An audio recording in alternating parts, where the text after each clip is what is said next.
Hey everybody, and welcome to episode 4 of the BJJ Foxcast. I am your host, Alex Martinez. And today we have a special guest, Vin Vallejo.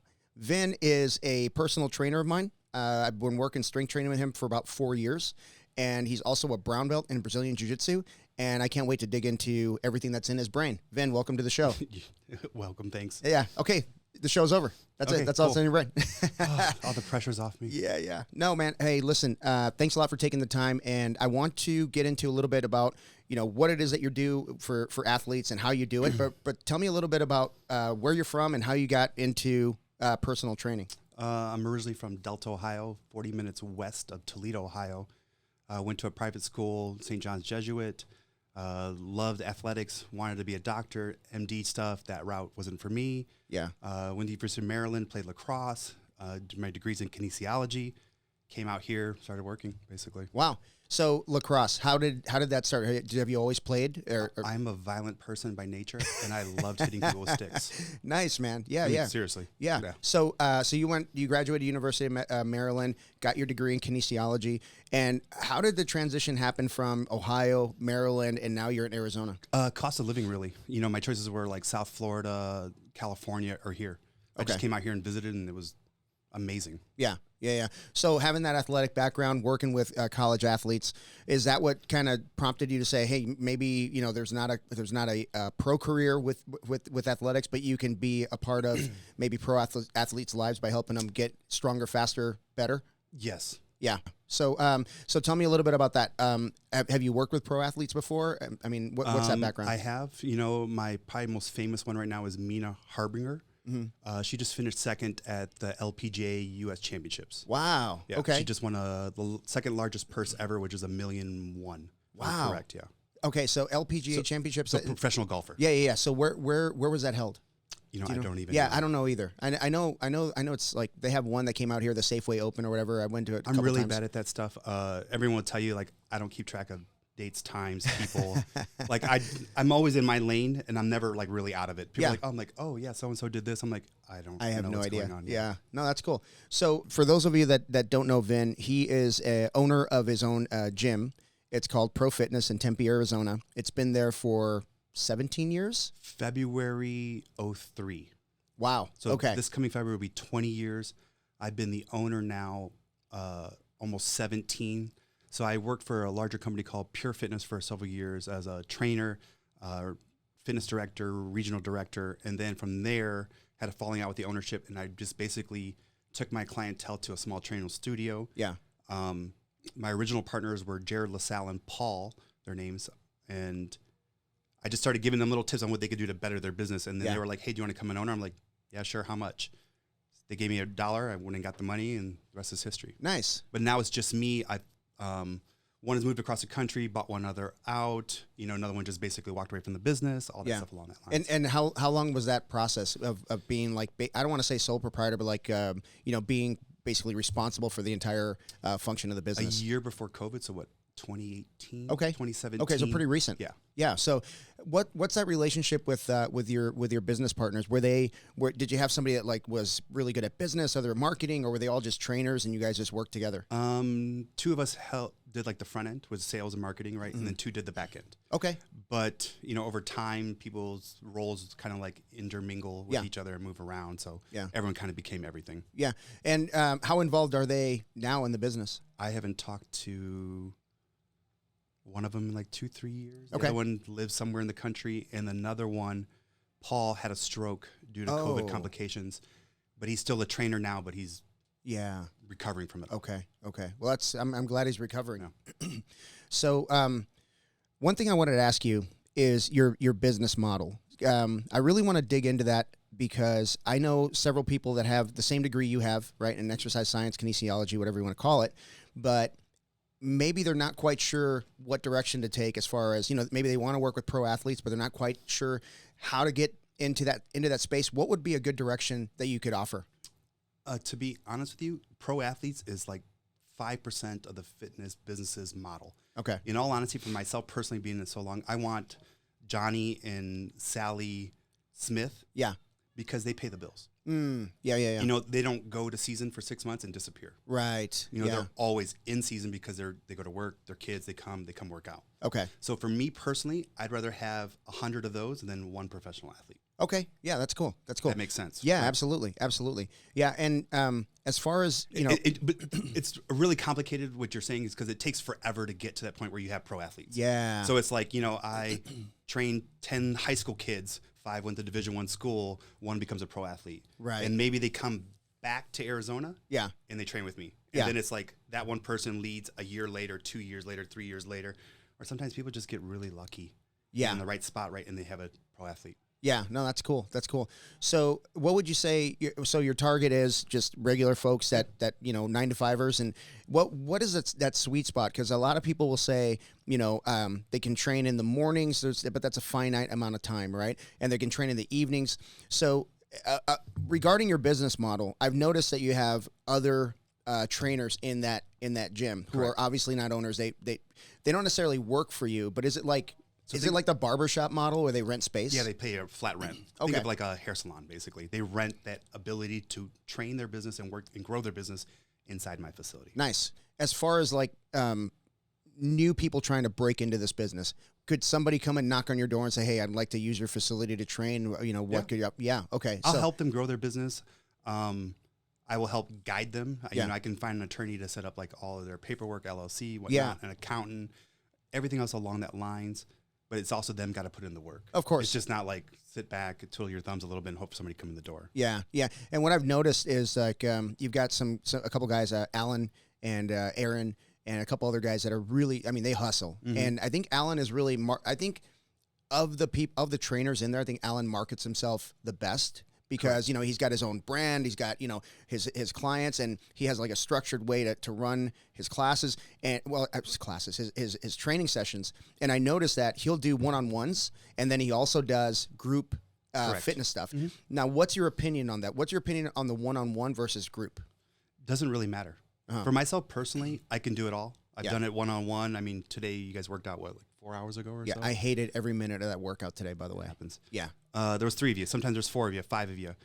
I can do up to like 100 people. It's pretty easy. Yeah. Because I've been doing it for so long. But for me, my own personal business is mainly one-on-one. Okay. Yeah. Because it's just been there for so long. I have clients that have been with me. I was just talking about the other day, like 17 years. Wow. Like I remember going to his 60th birthday and he's going to turn 77 or 76 like Thursday. Yeah. It's like, hey, you can come to his birthday? I'm like, okay. Yeah. Yeah, sure. Yeah.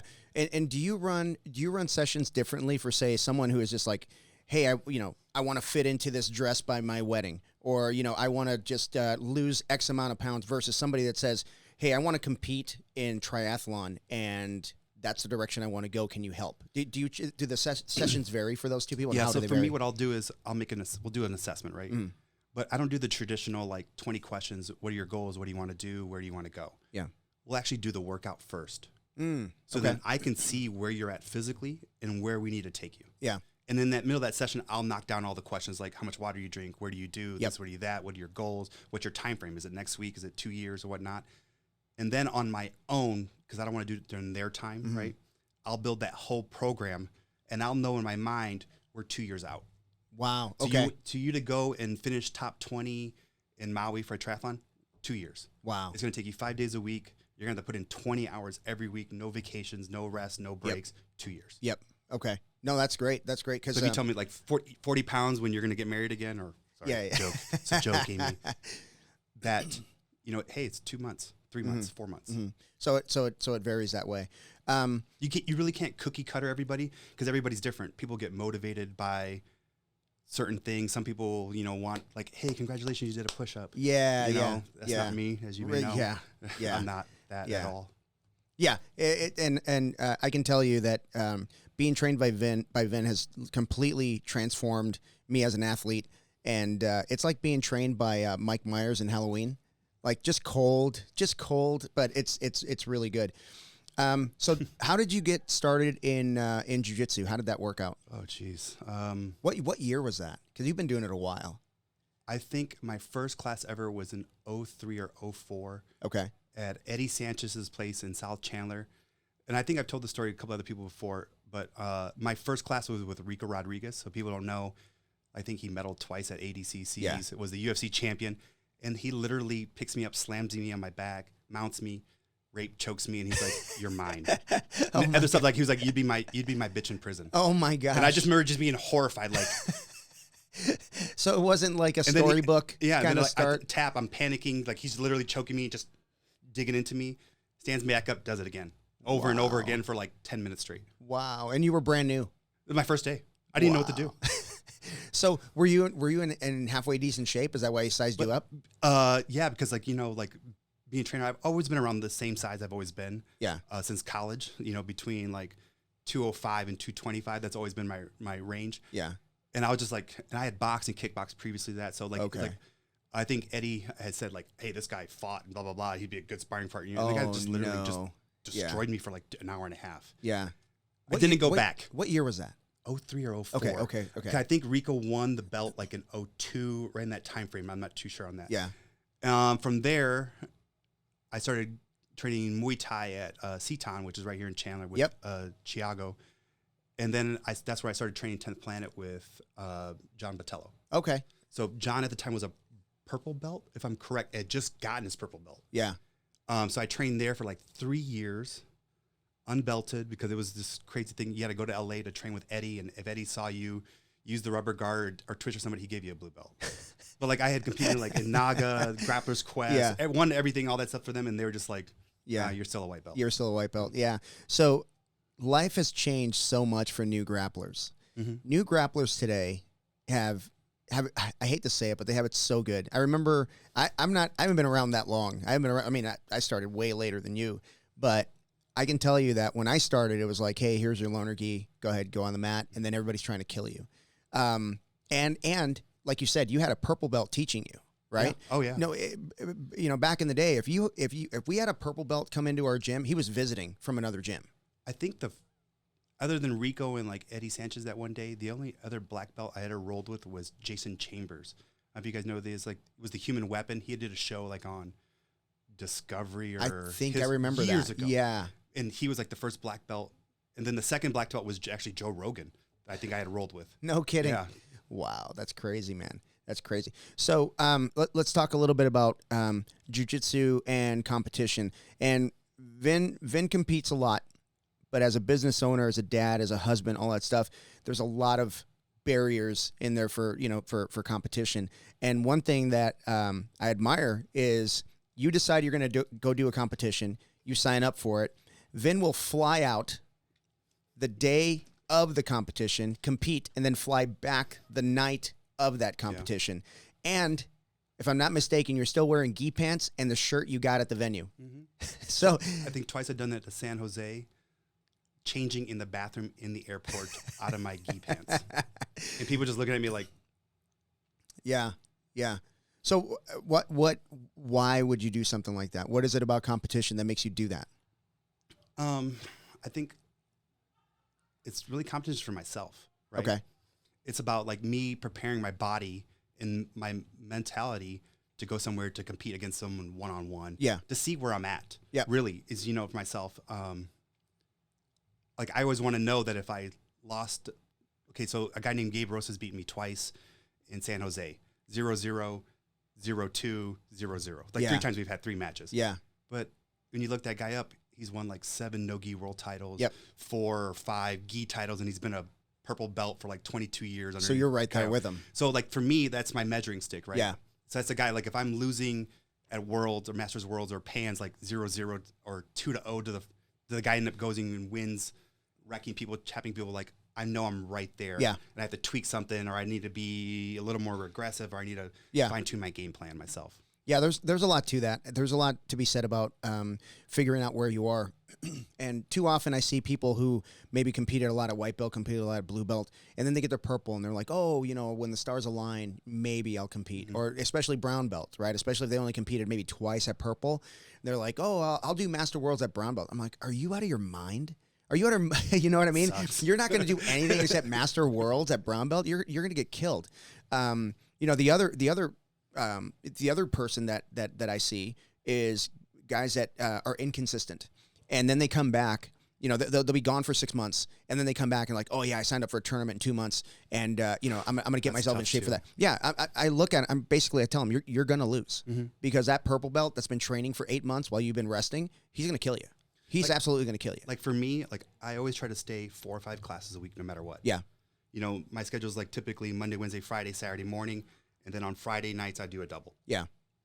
Or I add another class in like Tuesday or Thursday or Monday or Wednesday, depending on my schedule. Yeah. But as I start to compete, I start to try to add one more class every week. Yeah. One more class until like I'm 10 to 12 classes. Oh my gosh. Maybe 2 to 3 weeks out from the competition. That's good. That's good. Yeah. I mean, it's hard on the body. Yeah, it is. Right. But like mentally and your timing is going to be there. So that is good. So how do you, when you're doing that many jiu-jitsu classes, how do you fit in the weightlifting stuff? So for myself, I taper down a little bit. Okay. It becomes more active recovery, more stretching, more flexibility, more massaging, things along that line. So it doesn't really change how I work out. It does, but I'm still working out. Does that make sense? Yeah. Like instead of me trying to do Olympic power lifts or squatting or pushing a sled or something like that, I'm now just doing bodyweight calisthenics. Oh, okay. Yeah. And I'm doing the opposing muscles that I've gotten beat up on in my training. So if I do 10 classes a week, I'm not doing any kind of chest or biceps or shoulders because, you know, we get beat up that way. Yep. So I'm doing all back, all triceps, all glutes, all hamstrings. Yeah, and that's what I notice about our training sessions. When I'm actually consistent, we hit those what would you call that? Those opposing muscles, right? Correct.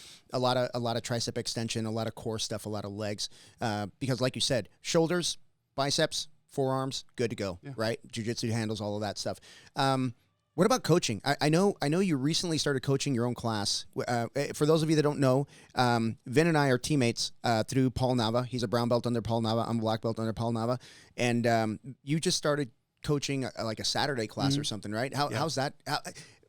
That's tough, coaching one class, because you really can't build off of a curriculum with one class. So what do you focus on when you do that class? So we've been doing, people that are coming consistently, we're doing all like the gray area positions. Does that make sense? Yeah. Like, all these weird scramble positions that you wouldn't know what to do. Like everyone knows how to take someone down, pass a guard, try to sub somebody. But there's like those little finite things like frame on the tricep. Yeah. Grab a hand, frame here, hip movement. So we're just focusing on that. And I'm trying to do like 2-3 weeks and then switch it up. 2-3 weeks, switch it up. 2-3 weeks, switch it up. And so are you just fine tuning things that you've learned that you guys are learning during the week? I think I'm also doing stuff that's unique to that I do myself. Okay. That I'm trying to show other people that work. Yeah. There are some things that are unique to you. Yeah. When you and I roll, I like rolling with you because I know I can do things to you that I can't do to normal people and still be friends. And still be friends. It's all the mean shit. Yeah. So that's kind of fun.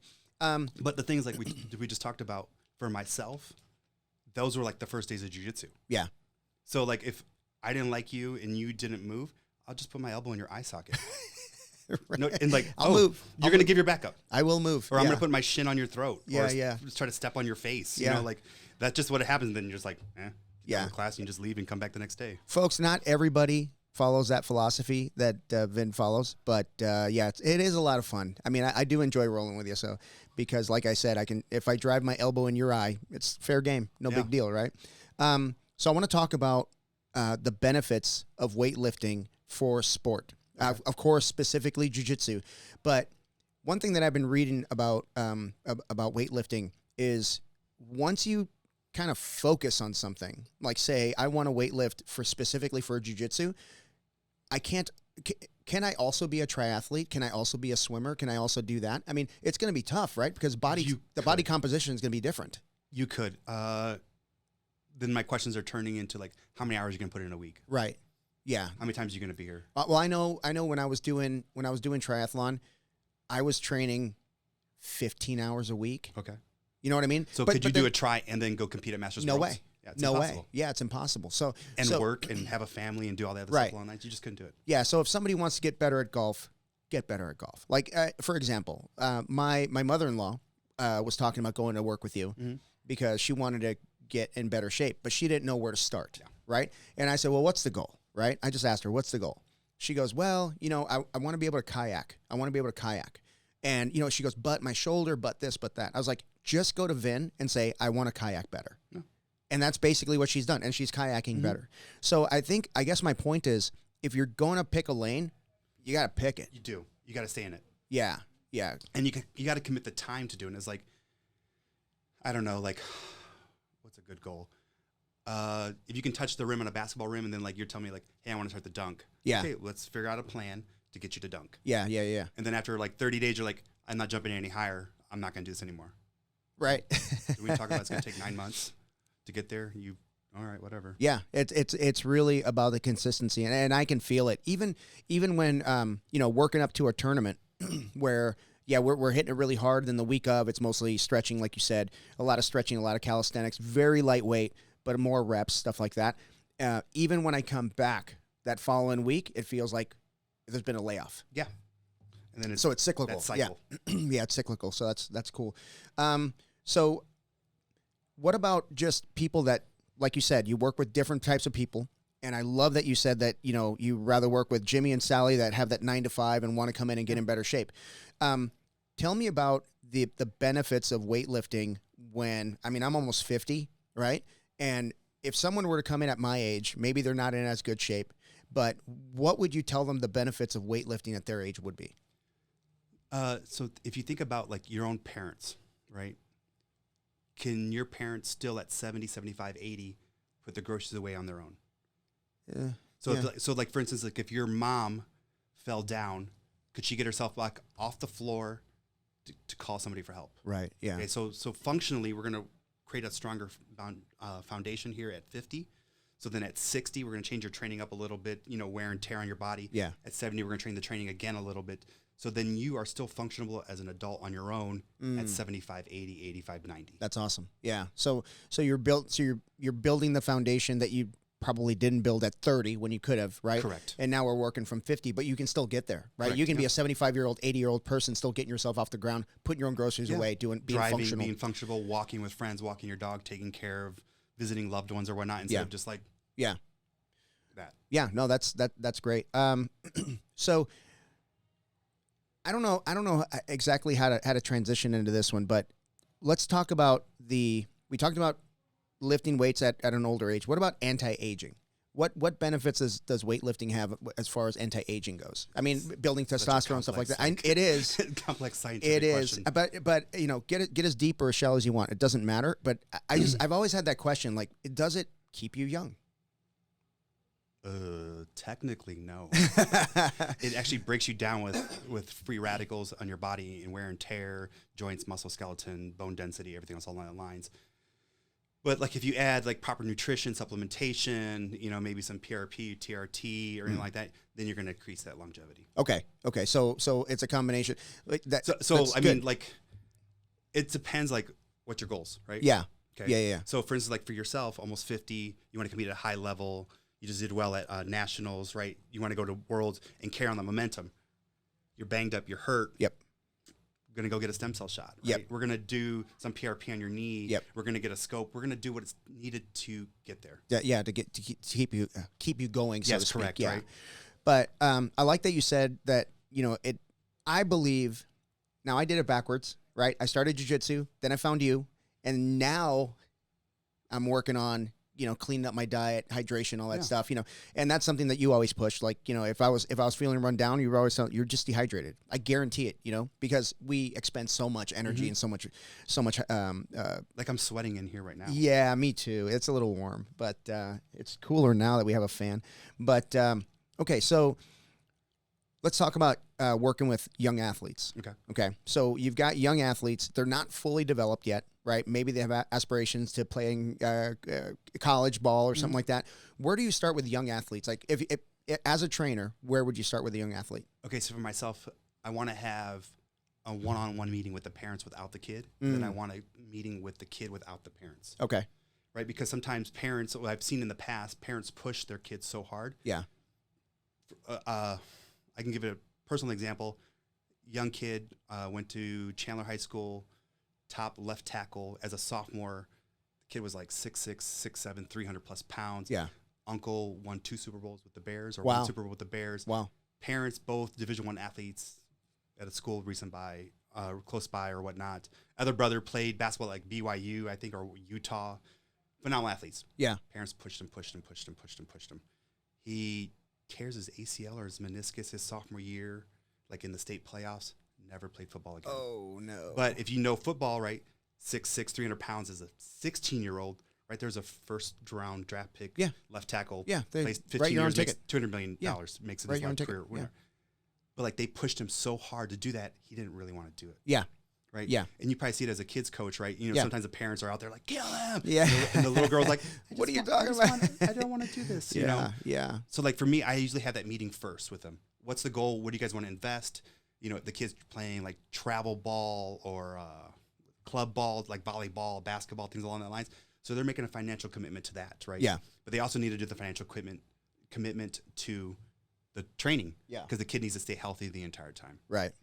So we just start with the goals are, what's your commitment? What do you want to do? What do you want from me as well, too? Yeah. I mean, do you want me to toughen up your kid a little bit? I can do that. Yeah. You know? Yeah. So, I'm glad you mentioned that because there are some parents that are just, they push the kids kind of hard. And the kid is looking for that out. You know what I mean? That ACL could have probably been repaired. Right. And he could have gone on. I mean, it probably has been repaired, but he could have gone on and played. Or right. if you also look at it too, they're trying to push him to play as a sophomore against like kids bigger, faster, stronger than grown him. men, You know, basically. Grown men, like, you know, at that level. They could have soft played him like maybe another year. Yeah. They could have held him back a little bit. Absolutely. Tell the coach, like, hey, you know what? We don't need to play him. You know, he's got a bright future. Yep. And then they just beat him up. Yeah. He never come back. Like another story, for instance, I don't know if I should say these people's names. Yeah, you can leave the names out. Okay. Just if you can get a little closer to the mic, yeah. 2-time junior amateur female champion. Destroyed people, beat by like 7-8 strokes, right? She misses a putt to break the course record at Pebble Beach, if I'm correct. The father walks from the stands and punches her right in the face in front of everybody and kicks her 3 or 4 times. He's arrested, and he was mad because she missed the putt and didn't break the course record, even though she was winning or had won the event by like 2 or 3 putts. For instance, she could have been like, who knows, the greatest female golfer ever. I don't think she even golfs anymore. That's like 10 years ago or so, roughly. Wow, man, that's wild. And, that's wild. And I'm friends with her on social media, so I kind of see like, oh, she's not even playing anymore. Yeah. You know, she's probably happier. You know, the dad ruined her. Yeah, that's probably. I mean, yeah. That's a lot of pressure, especially from a parent. So I want to kind of circle back. I want to circle back a little bit about the body composition because I'm really caught up in this. I went from being a triathlete and then transitioned kind of, there was a little gap there, but I transitioned to jiu-jitsu, and my body weight has increased somewhat, not a lot, but my body composition has changed. So if there's a body type for wrestling or jiu-jitsu, what is that body type, and how do you nurture that body type for people who don't know what they're doing? Ooh, for jiu-jitsu or wrestling? Wow. Yeah. I mean, we have all kinds of people, guys that are 5'2", 120 pounds to 300 plus.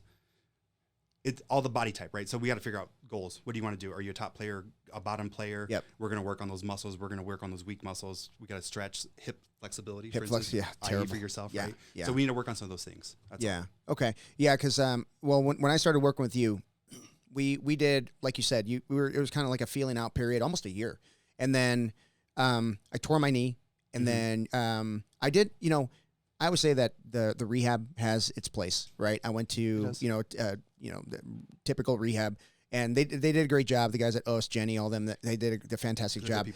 But you and I rehabbed this knee with weightlifting, and as a matter of fact, we still work on it, right? We still make sure the knee's strong. I think that it's not so much about body composition. It's about, like you said, what your goals are. So after we came back from the knee injury, my first thing that I said is I want to be more explosive, because in that injury, I realized that had I been able to move the way I want to move, it would have never happened. Correct. Right. So it doesn't get pinned or trapped or tweaked or. So how do I become more explosive? And then we just started working heavier weights with legs. And the one thing I noticed is that as we worked with heavier weight, my weight was actually dropping. Like my body fat was dropping. It was incredible. Is that something that you typically see? Like, when you have somebody come in, is that something that you typically do? For men, you have more muscle receptor sites on your lower body than your upper body. So technically, if you're like skipping leg day, you're not maximizing your growth potential.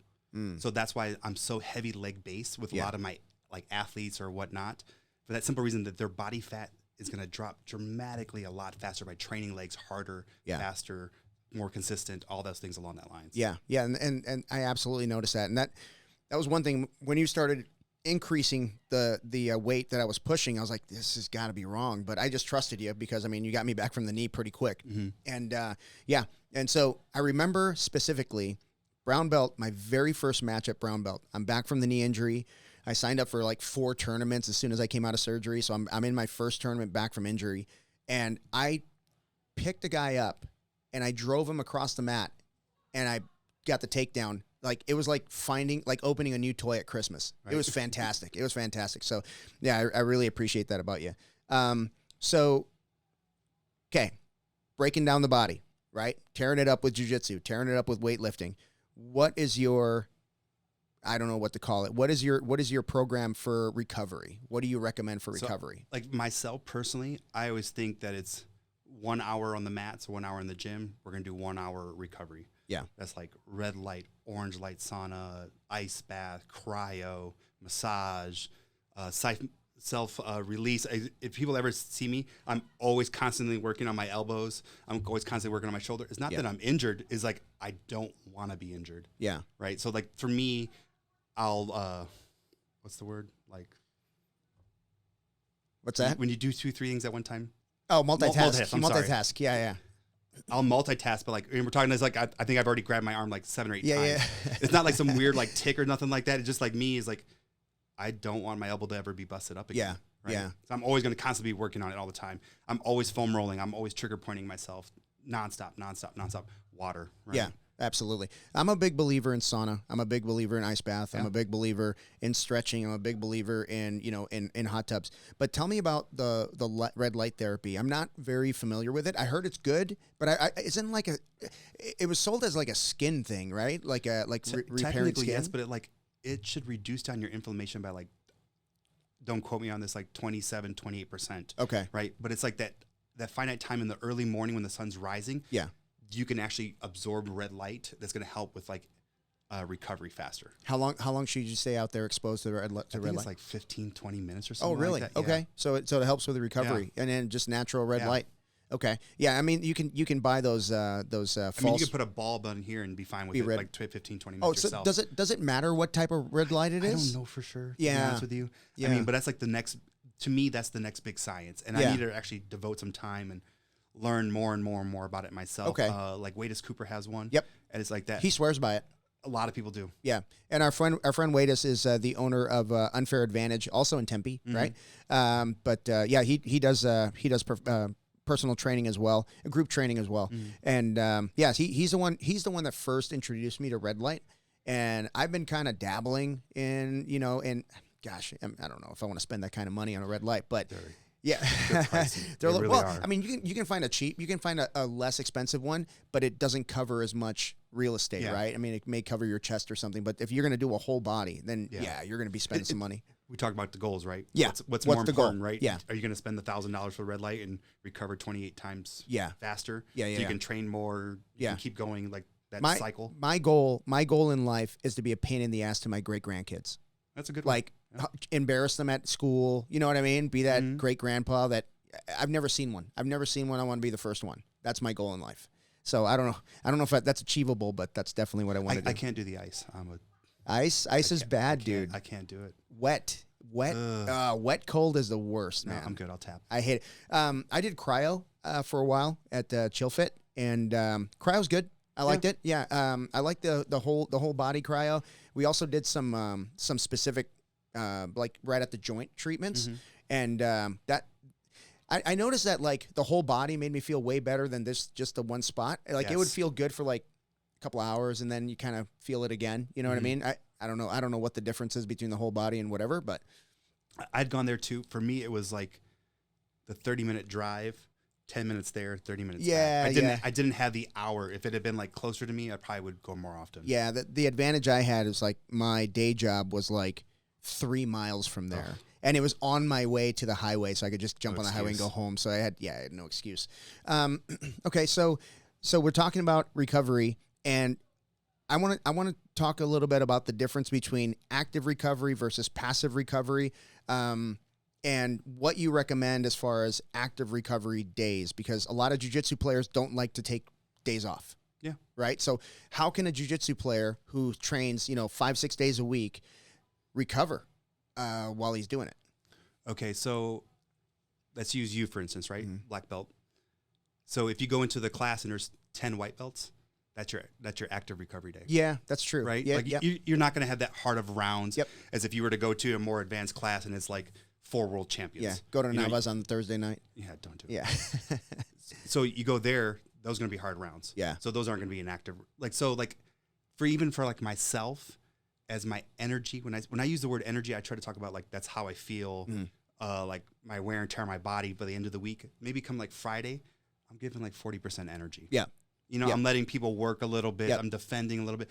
I'm banged up. I'm sore. I'm tired. I don't even want to be there. That instructor that we have now in the morning, I don't really like. So I go because I have to go. That's my routine, right? Sorry, Tojo. Sorry, buddy. Yeah. Joke. I actually like Tojo, like 17%. Yeah. Yeah.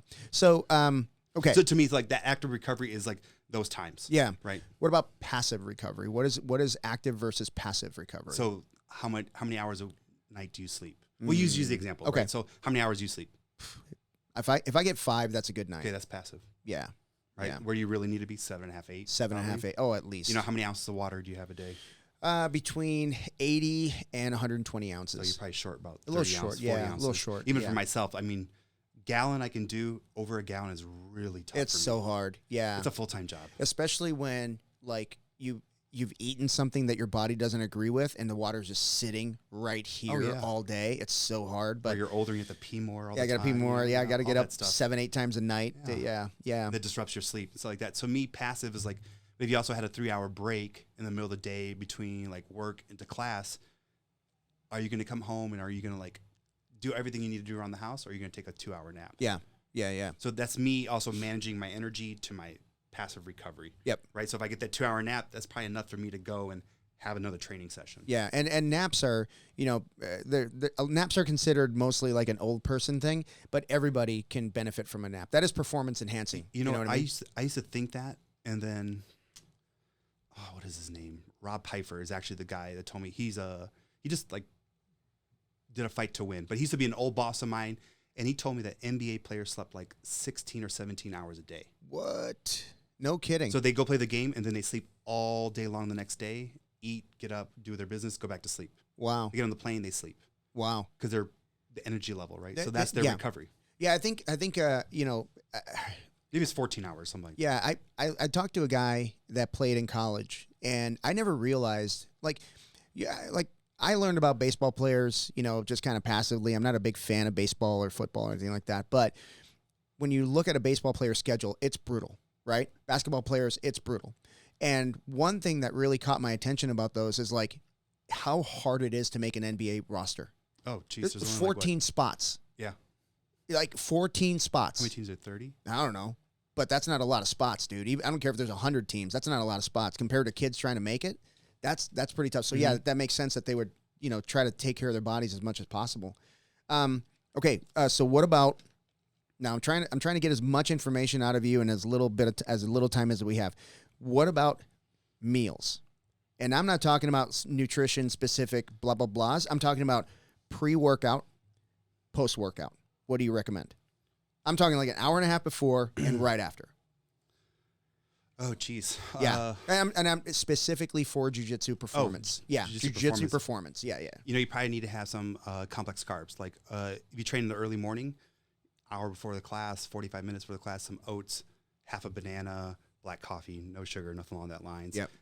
24, 30 ounces of water. Okay. Beforehand. Afterwards, you need to immediately have a protein and a carb. So that's like a protein shake or some more oats, nuts, whatnot. Yeah. Immediately after. Because you have about a window between 35 to 55 minutes or so. You're going to maximize your glycogen recovery. Yeah. So that's basically, like sugar levels. Yep. And that's going to be start cycle, the Krebs cycle, and then you start the muscle rebuilding and blah, blah, blah, blah, blah, blah. So what happens if you wait an hour, 2 hours, 3 hours? What's the difference between you're immediately still and an get hour? But that's like your optimum window that you have. Okay. So Like it's going to be immediately absorbed into your body. yeah. So Like, you if you should ever had pack something, right? Yeah, you should always. Like, you ever had a really hard training session and then, I don't know, drink like a Powerade or Gatorade afterwards, and you're just like, oh, Feel my amazing. God. Yeah. It's that sugar immediately hitting your body. Yeah. Recovering. Okay. Yeah. I like that.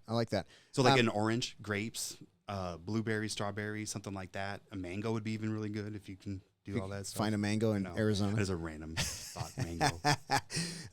So tell me about the difference between strength training and functional fitness. Just give me a little bit. Man, where do you get these questions? Like Google? Bro. I've been researching, my friend. Functional fitness, right? You know, like those 5-gallon water jugs? Yeah. So maybe an older guy or a smaller, younger woman has trouble putting the 50-gallon water into the cooler container. That's functional fitness. We're training for her or him to be able to put that water into the cooler. Got it. Like just pick it up, put it in. Yep. Right? Weightlifting is a little more aesthetics. Mm-hmm. Mm-hmm. Okay. Right? Yeah. I want to look better. I want to feel better. Yeah. You're doing a little more for aesthetics. That's trying to fit into the dress for the wedding, right? Yeah. Exactly. So as far as look better, you know, all that stuff. Yeah. So let me just ask you, like, what do you prefer to train people, functional or strength? What's more fun? What's more fun to train somebody, functional or strength? You know what? It's neither one. It's the person. Okay. I've been doing this for so long that if I went through like my beginning of my day, 5 a.m. to 5 p.m., I probably have no gaps in my day where I really dislike that person. That's pretty cool, man. You know what I mean? Like, yeah. Because, you know, like in any job, you're like, oh, that guy. I hate him. Or, oh, man, here she comes. I don't have that in my day. That's cool.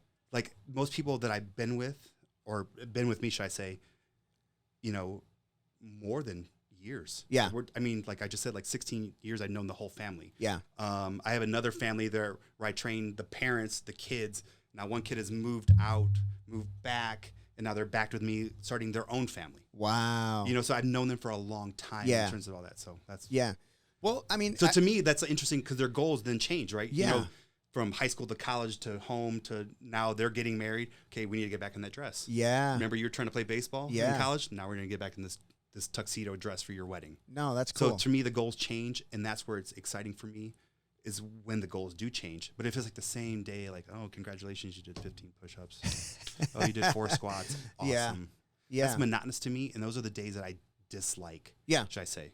Well, I think so neither one of them. It's just really about the person and their goals. Well, I also think that once you start developing that relationship with your trainer, you know if it's a fit, right? Oh, yeah. Like I always say, like, if you're going to do one day, you better do a year, right? Because if you do 6 months, you didn't give it a chance, right? True. You can't quantify anything in 6 months. You got to give it a year. And I'll be very honest, like when people come into the doors, oh, am I going to meet with you and train with you? I'm like, we're going to train with you. And then based upon my judgment, I'm probably going to put you with who I think would be best for you. That's the ticket right there, yeah. And I try to tell them, like, if you don't like him or her, or you don't even like me, just tell me. Yeah. I'll put you with someone else. I don't care. Yeah. It doesn't bother me one bit.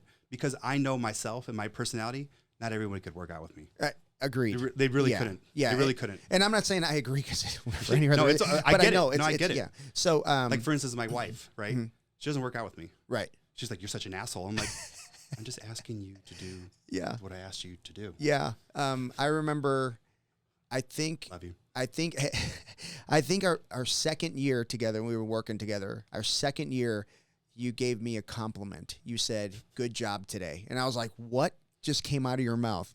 Because you're not the high five. You're not the pat on the back. You're like you're not the, all right, I'll see you tomorrow. Bang. You're the, all right, we're done. And then that's it. And then we're done. And then I come in and I can see where some people need that. Some people need that high five. Hey, you're doing awesome. And little gold stars on the forehead. And I don't need it. I don't need a pat on the back. I don't need a pep talk. You know, so we're a great fit.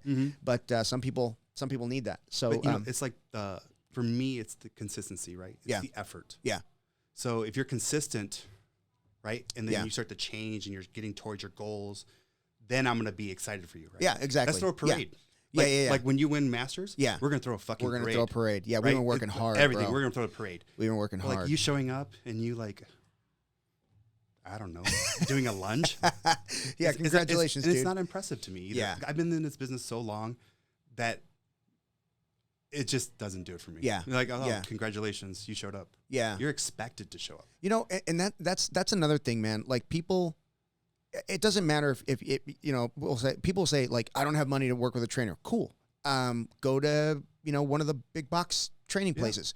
You know, I don't have the schedule that allows that. Okay, cool. Do some squats and do some lunges at home. You have time to do something, right? You don't have to commit to an hour 5 days a week with somebody. No. Right? 10 minutes a day. 10 minutes a day. But the thing is, it's not optional. Correct. It's not optional. You know, people think that, you know, people that work out are a different species. It's not a different species. No. We're all the same species. And if you just take the time to maybe prepare meals at home and not go to, you know, the fast food places or, you know, not have drinks twice, 3 times a week, you know, just do the little things and it's going to pay dividends because let me tell you something, turning 50 this year, it's tough, dude. It's tough. And had I not been taking care of myself, I don't know what I'd be doing. I mean, I see guys my age, they look pregnant. You know, like I tell my oldest daughter, Bella, right, when we go to her lacrosse games, I was like, hey, that's cool that guy, your girl brought her grandpa. She's like, that's her dad. I'm like, oh, really? Wow. Yeah. And then I go talk to them. They're like, and they're younger than me. Yeah. And I'm like, what have you been doing with your life? Yeah. Oh, man. I feel, because for me, I don't mean to offend anybody. I feel sorry for their kids. Yeah. I really do. Yeah. Because to me, like growing up, and my dad like owned his own construction business, but he was like rugged. He'd grab like a sheet of drywall with his one arm and like hold it up and he'd like screw in his nail. He's like this, holding like this 100 pounds. Yeah. And to me, I was like, wow. Superman. Yeah. That guy's like, and now when I look at it and he's like in his 70s now, he's still very active, very strong. He runs, he works out, he does all kinds of calisthenics himself. But like if my dad could barely get off the couch, I don't think I would have been as proud of him. It's now very that different. you know, now that I get older and older, and whatnot. Yeah. You know, like for me, I want to be the example for my girls personally. Yeah. And how I am and how I conduct myself. That I think they would, you know, when I'm done and gone, they'll be like, yeah, my dad was a badass. Yeah, my dad was fucking tough. Yeah, yeah. Well, and not just badass and tough.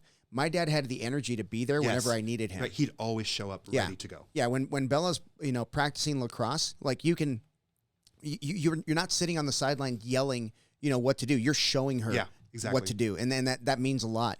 You know, I have a lot of stories of, you know, students that, you know, have come in way out of shape and now they're just, I mean, it's so fulfilling for me to see somebody who was just a very short time ago out of shape, you know, unsure of themselves, you know, kind of would barely look you in the eye. You know what I mean? Now their shoulders are back. They walk tall, 28 pounds lost. You know, they're starting to get, you know, some muscle on them. And it's awesome. It's awesome. You know, I mentioned that to Marlena the other night, not maybe a couple Friday nights. So we go to Alex's place and train every Friday night. And I don't know the guy's name, but I had rolled with him maybe 6-7 months ago. And then again, this last Friday night.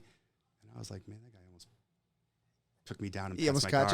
Right? And like he almost caught me, and like I had to be like, all right. And then I asked him like, "What are you doing?" He's like, "I'm down like 45 pounds," and I was like, "He's in shape now. He's in shape. Like he's legit." And I have to like now I have to respect him on the mats. Yeah, right? Because like I can't just be like, "Oh, whatever, yeah, get off me." Well, you know, it's like I was watching George St. Pierre was talking about his training camps, right? And he was talking about like working with athletes while, you know, because a lot of guys train together. And he says the foundation of the training camp is physical. Are you physically fit to be in this training camp? If the answer is no, okay, now we got to take however long it takes to get you physically fit. Correct. The second thing is, okay, now we have to get you technically sound, right? Now that you're physically fit, I can get you technically sound, and that takes a while, right?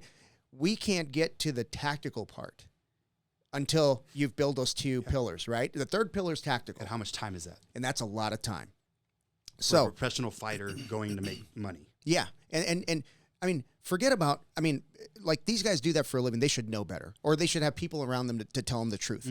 But when you have a person who is like a you know, an amateur athlete, jiu-jitsu is full of amateur athletes. We pay the bills for the IBJJF, and I love them for it. They put on a great show. However, it is what it is. But when these guys come in and they haven't trained for 6 months, 8 months, and they're like, I signed up for this tournament in 2 months. Bro, you're only going to be at the base level of physical. We can't get to the tactical, right?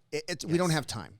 And you and I could both think about countless people that have done that And then are you going to see them Monday night No. or Monday morning? No. You never see them again. No. You Never see them again. You'll see them when they get motivated to do another tournament. 2 years later. 2 years later. 2 years later. And 2 years later. 2 years later. Or whenever. And oh, by the way, all those guys that you used to train with are now ready to whip your ass.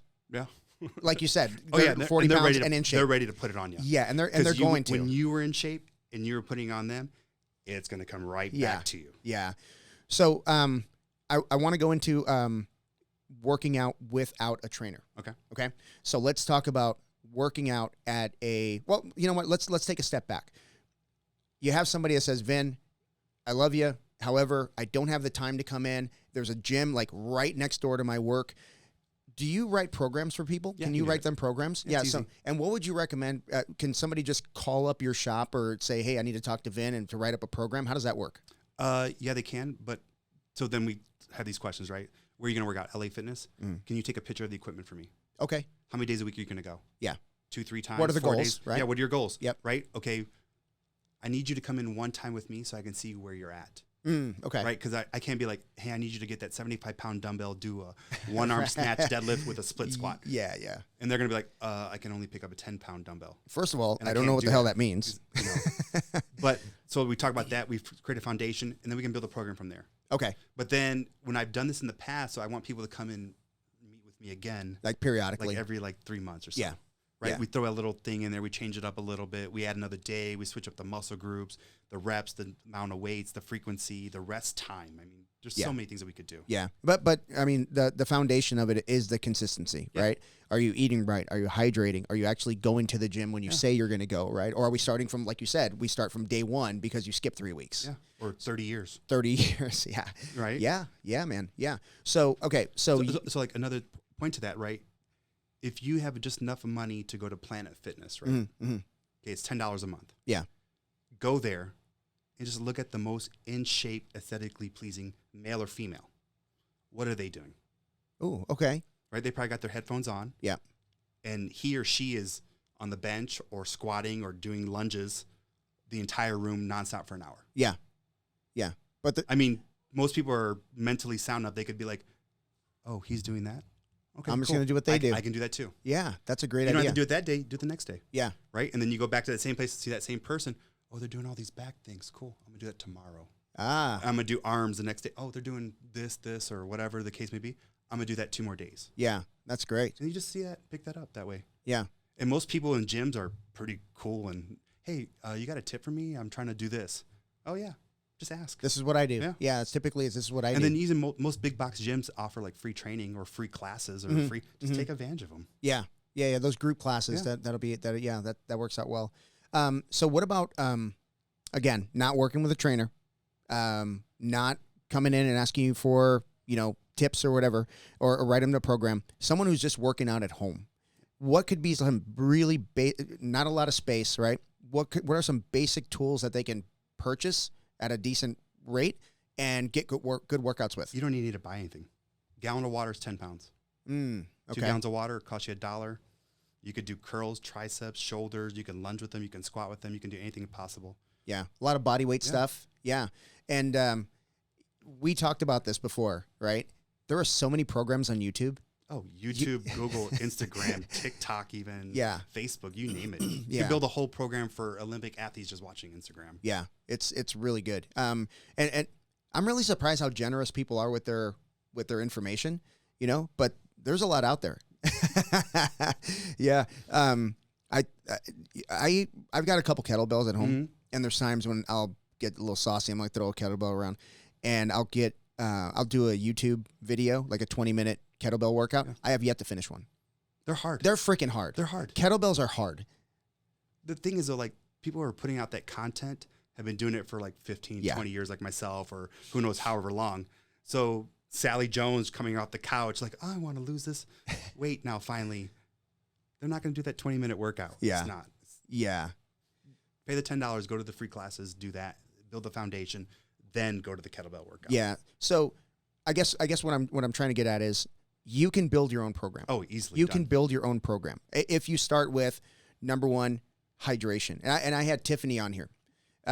Tiffany was talking to me about what she tells people, like people that come up to her and say, hey, I want you to train me. She's like, cool. all I want you to do is drink 3 liters of water a day. And I'm going to check in with you at the end of the week, see where we are. And this doesn't happen with everybody, but she's had enough people be like, well, it's really hard to get all that water in. But what's the next step? Well, you can't even do step 1, dude. Like, you know what I mean? Like, so if you're going to commit, you've got to be mentally, you've got to be in a space where you've had enough, right? You've had enough. Yeah. Everybody has a breaking point. Yeah. They do. Yeah. And then once you get somebody that says, I've had enough and I want to make a change, I'm going to do something about this, you would be amazed at how little time it takes to make that change. Instant. I mean, you start hydrating. And I think the second step with Tiffany is not what you would expect. Like, oh, go lift this. No, it's like, how much are you sleeping? Oh, man, I'm playing video games till like 3 a.m. and then I get up at 8 to go to work. Okay, so you're going to go to bed at 9 and you're going to get 8 hours of sleep, right, for this whole week. And then we're going to go to step 3. And then if you can just start building off of those things, man, keep the promises you make to yourself. I'm going to hydrate every day. Do it. Just do that. You know, I couldn't tell you the exact like number, but it's like 1.5 ounces of water per pound of body weight. Okay. To lose weight. To lose weight. Yeah. So if you weigh 200 pounds and you want to lose 40 pounds, you got to drink 300 ounces of water. Wow. Something like that. Wow. Do that for 60 days, you'll lose the 40 pounds, not even doing anything. No kidding. Yeah. Oh, man. There's like a formula for it. There's a formula. Something like that. I'm sure it's on Google. I'm sure it's on Google. Yeah. So creating your own program. So tell me a little bit about how people can get a hold of you. Like, where can they find you? How do they start training with you, or people like you? Like, how do you even get started? Because the only reason I found you is because we train together, right? So how do people find their own trainer? Oh, geez. I would say the best is talk to people that you know through work or family members that work out with a trainer right now. Yeah. The referral is probably the best way to go. Okay. In all honesty. Yeah. Because then you're going to really know if that person's who they say they are. Yeah. And when I say that, I mean, are they always going to be there? So, like, for instance, you work out in the morning, what? 6? Tuesday, Thursday. Yeah. Tuesday, Thursday at 6. How many times have I not been there? Never. You're always there. I think once. No. I think once I wasn't there. Yeah, the miscommunication on my part. That's I didn't check right. it. But for me, it's that consistency part. Like, I know that I have to be there no matter what. Yeah. You know, and like this generation of trainers that I see in the last like 5-6 years or so, sometimes they just don't show up. Yeah. You know, and people give them their money, thousands of dollars. Yeah. And then they just get ghosted. Yeah. What happened to them? Oh, I moved to San Diego. What? I just gave you $5,000. Oh, don't worry about it. Yeah. That's not cool. And that happens a lot. I will say this. We've even been like, hey, I'm flying out to wherever to go to a tournament and I want to get a workout before we go. And you're like, okay, show up at 4:30. Yeah. And we just get the workout in and then I go on my way. So so finding the right trainer, that's a really good point. That's a really good point. And don't be afraid if you're going to go find one to interview them. Right? Because it's a working process. It's the relationship. Like for me, because my schedule's pretty full, I'm actually interviewing clients. It's not the other way around. Right. Do I want to train you? I have an opening Tuesday, Thursdays at 9 a.m. That's my only opening. Yeah. But I want to find somebody that's going to fit that hour. Yeah. Whereas if I had to, if I just needed somebody, I'd just take anybody. Yeah. Right. Yeah. And you know, and I might not be invested in them as they might not be invested in me. When not, they trained with me like 6 months, 9 months, a year, and then they're gone. I never see them again. Or worse, they're not invested in themselves. Correct. Right? They're not invested in themselves. They haven't hit that break point. They work hard. And then finally, after a year, I really want to lose the weight. What can I do? Oh, I'm glad you asked. Yeah. Well. Yeah. Water, food, rest. Water, food, rest. Yeah. And that's where it all starts, man. So, one last question for people that are trying to break into this business, because I don't want to say I'm kind of passionate about the business side of it, because I think there's so much upside, there's so much potential, right? But I was looking at it the wrong way. I'm thinking professional athletes, and you're saying that's not where the money is. Yeah. That's not where the money is. That's passion. That's passion. Right? Yeah. So how do you? I'm a 23-year-old college graduate. I am $100,000 in debt thanks to our whatever. Thanks to the school I went to, and I wanna train people and pay my bills. Like, how do I start? Where do I go? Smile all you want. That's a good question. This is gonna sound horrible, but go get a 9-to-5 job. Okay. Right. Yep.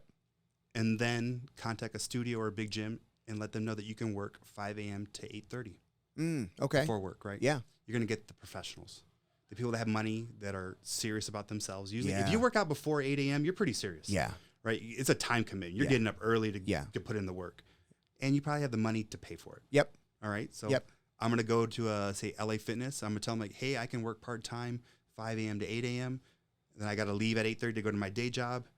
And then I can be back at 5:30 to 8 p.m. Yeah. I can work all day Saturday. I can work all day Sunday. And you just get every client possible. Yeah, and I can attest to that because I go in early to train with you. Not as early as I used to, but when I go in there early, you have CFO of this, CEO of that, director of this. I'm the brokest person in the room by a mile. You know, it's so funny. People are like, what is that so-and-so do? I'm like, well, they own like a $30 billion company. Yeah. So, what? No. I'm like, yeah. Yeah. And he rode his bike here, by the way. Yeah, he rode his bike here. Yeah, a 20-year-old bike. But yeah, that's great advice for somebody. 9-to-5 job. Make yourself available early because who the hell wants to get up that early, right? So that's a great point. And then figure out how much money you need to live, Mhm. right? So it's say $4,000. Your day job pays you $4,000. The new training business pays you $1,000. Yeah. Okay. Yeah. So now you're 5+ and you can cover your bills. Maybe you can tell your 9-to-5 job, I'm no longer going to work Fridays. Yeah. I got to leave at 4. Sorry. Yeah. Right. And then now it's 4,000, 1,000, 2,000, switches 3,000, 2,000, right? And then it finally switches. Now the training pays you $4,000. Yeah. And next thing you know, you got your day job. Yeah. And then you've got your own gym and you been there for 20 years. And then you build your schedule, build your hours, do all that same lines. It's a slow grinding process. It really is. No, that's good. No though. joke. That's great advice. So the last thing we do on the podcast before you're allowed to leave is I put you through a lightning round of questions. Hang on. They better be good. No, they're good questions. All right.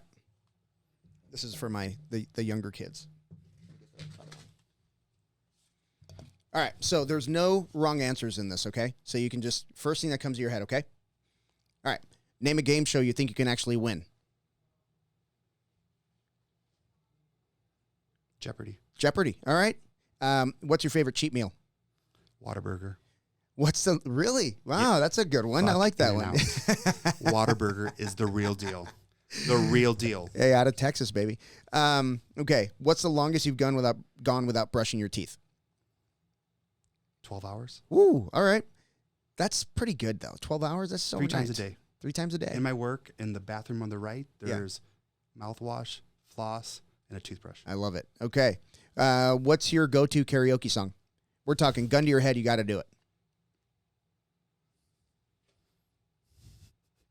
You got to do it. Guns N' Roses, Sweet Child Mine. So okay. I think you just made that one up. So, what's a dumb song you secretly like? Frozen. Frozen? Really? Yeah, the Elsa song. All right. My little one, 3-year-old, she sings all the time. She's like, let it go, let it go. Yeah. All right. All right. Okay. Do you like to sleep in or take a nap? Nap. Use a public restroom or hold it? Ugh. That's such a tough one.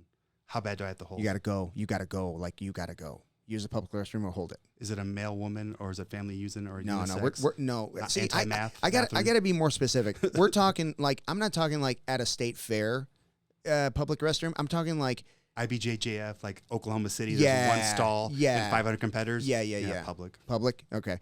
You gotta go. Would you rather go travel into the future or back in time? Back in time. Rolling Stones or Elvis? Rolling Stones. All right, guys. Well, listen, Vin, thank you for your time. And do you want to let people know where they can find you, Instagram-wise or anything like that? Yeah, I'm good. Okay. No, I'm joking. Pro Fitness, Instagram, I think it's the business page. My personal is Vin at Pro Fitness or Vin Pro Fitness 381.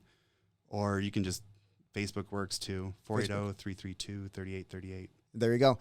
Well, all right, guys. Thank you guys for listening. And if you got something out of the podcast, please subscribe on YouTube. Please follow us on Instagram and soon to be Facebook. I still haven't made a Facebook page, but we're available anywhere you can consume a podcast. So thanks again, Vin. Thanks a lot, man. Appreciate it.